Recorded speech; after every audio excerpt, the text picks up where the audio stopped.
Hey there everyone. This week in the practice, I've been chatting a lot with people about holiday nutrition, if there is such a thing. Obviously, as far as I'm concerned, every day of the year is a good day to make healthy choices for your body, to give your body the right foods that it needs to function optimally. However, that doesn't mean that you can never have the treats and the foods that you really enjoy that have no health promoting benefit whatsoever. The holiday season always brings an abundance of these opportunities, right? So people will often gift gifts of food, things that are really delicious.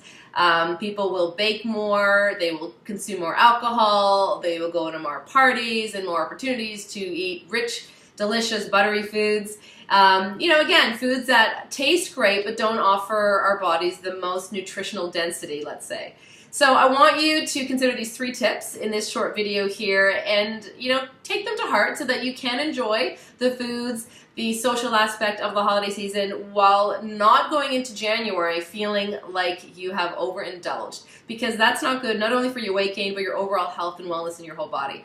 So the first tip would be to plan for your outings. If you know you're going to an event, many times people will tell me, oh, I'm just not going to eat all day and then I'm going to go to the party and eat whatever I want tonight. I don't recommend that, because as much as I love fasting and intermittent fasting, and that's something we can talk about in another video in 2018, you waiting all day to eat, for most people that are not familiar and accustomed to fasting, you're going to be really hungry, right? And I don't know about you, but when I get over hungry, sometimes, it's much easier to grab whatever is close by. And obviously, luckily in my case, my fridge is stocked with lots of health promoting choices, but not everyone has that option. And sometimes people will grab the quickest thing, and that's not always the best choice. So don't avoid eating all day and save your belly for what you're going to eat at the party. I'd encourage you instead to make healthy choices throughout the day. Eat a little bit lighter. Take some consideration to what you're putting in your body during the day. So maybe you want to have make sure you're having your vegetables and some lean protein and some good healthy fats. And that way you have some food in your belly. When you get to the party, you're also going to be more mindful of the things that you're putting into your body because you've been making healthy choices throughout the day. So that's the first thing. The second thing would be, if you are going to be consuming alcohol, keep in mind that alcohol does have sugar and calories in it.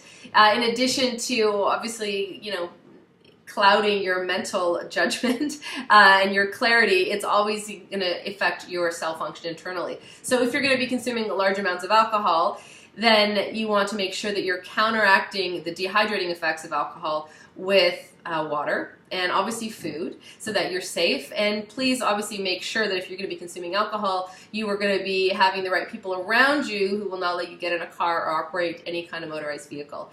But most importantly, from a health perspective here, remember that alcohol will have an effect on all cells of your body. And from a weight gain, from a nutritional sugar standpoint, it is very high on the list.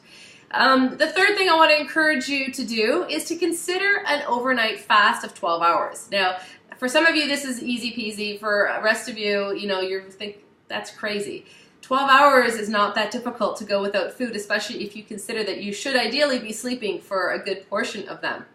The reason that an overnight 12-hour fast can be really helpful is that the detox signal in your body, remember your body is an amazing organism that knows how to detoxify. That signal is given to your body to do the internal cleanup approximately 8 hours after the last bit of food goes into your mouth. So if you don't have time, if you don't give your body, first of all, those 8 hours, you're not letting it do that job. After that detox signal starts 8 hours after your last meal, it takes approximately 4 hours to complete its sort of cycle.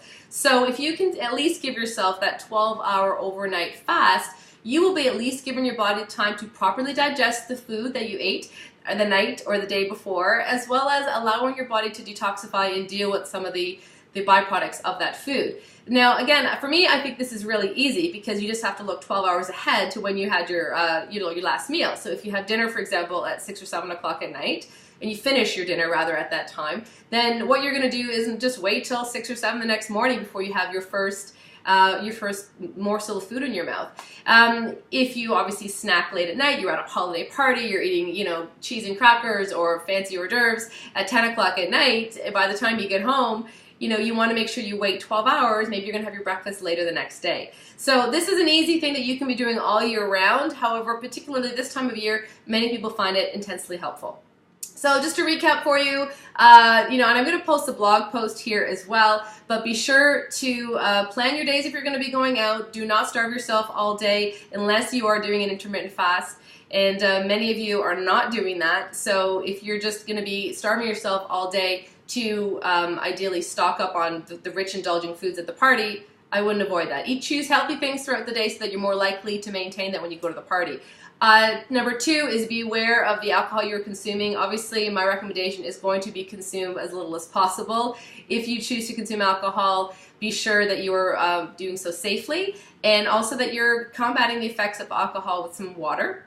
And your third tip here is to consider doing a 12-hour overnight fast between the evening of one day and the morning of the next day, or the early afternoon, depending on how late you're out. I hope these 3 tips help you. If you've got questions or comments, be sure to post them, and I'll be happy to get back to you. Have a great day.